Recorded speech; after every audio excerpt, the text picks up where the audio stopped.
You're going to face challenges. Leaders always have challenges, but don't give up. Don't let that stop you.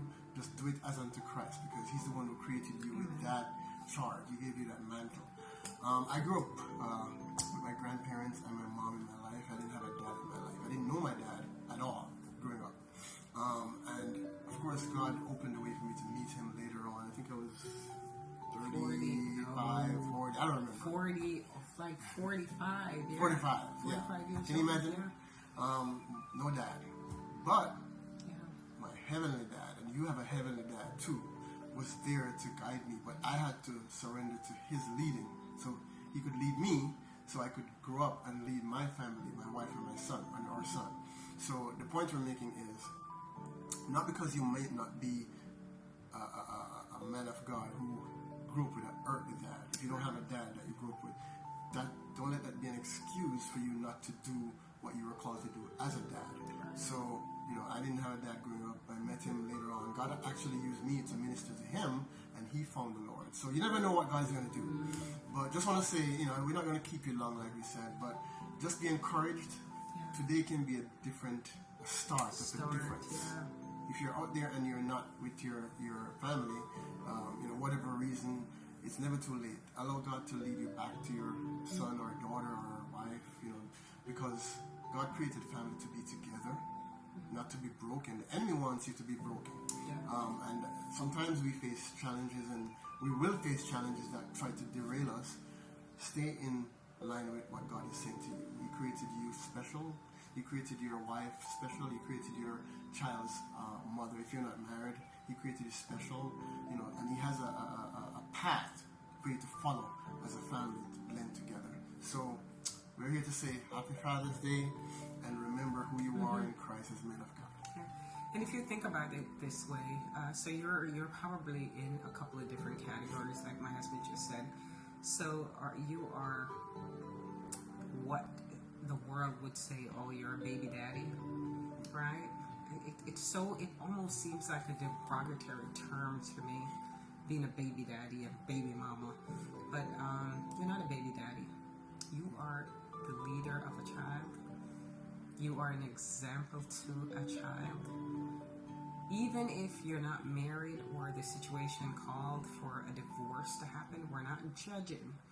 We're saying you're still that child's father and leader and example. Don't let a torn relationship between you and that child's mom to dictate how that child will turn out. If you are already a father, so you're either married and you're in, and a lot of husbands are in a home, but their son or their daughter, that child, is still not being guided. So be who God called you to be.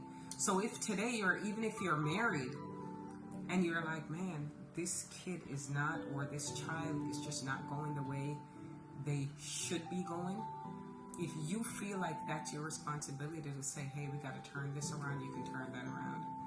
So this is not a pointing finger. This is just saying, hey, it's never too late. It wasn't too late for Abraham to become a father. It wasn't too late for the woman with the issue of blood. And the reason why I'm saying these things, God is really right on time. Sometimes we have to get up and say, man, we're going to do that thing today. And because of your faith and this decision to make a change, God will open every door that needs to be open.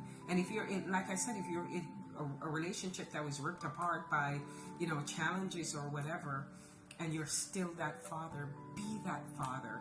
And sometimes I know, guys, I've spoken to a lot of guys who and they've said they weren't around, they don't go around because they have nothing to offer that child. So wrong.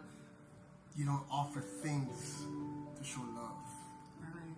You offer yourself to show love. Yes. So that's what your child needs. Yeah. God says, I will supply all your needs. So God will still provide for you so you could provide for your child. But your presence and you being there with the child or your children is what they need. They need your presence. They need you. And if you think about it, right? So the government offer food stamps and other assistance. So the government will provide for your kid if you can't. But they can't be that father. The government is not they cannot replace you. So they might be able to give bread, cheese, and all those necessities. And if parents need it, hey, take it. But the point I'm making is the government can provide, but they need you. But so even if you feel like I don't have anything, show up anyway. Tell them you love them. Show up to the game, even if you've got to take the bus to the games, Dad. Show up. Let them see your sacrifice. Let them see that nothing will keep me away. Don't think this is not important to them or that's not important to them. Be at their track meet. Be at their swim meet. Just be there. Just call them. Get their number. Call them. And if it's been a couple of years that, you know what, I haven't been in touch with my kid, they don't want to hear from me, that's so wrong, because guess what's going to happen? They're going to turn into adults that are hurting because their father was not there for them.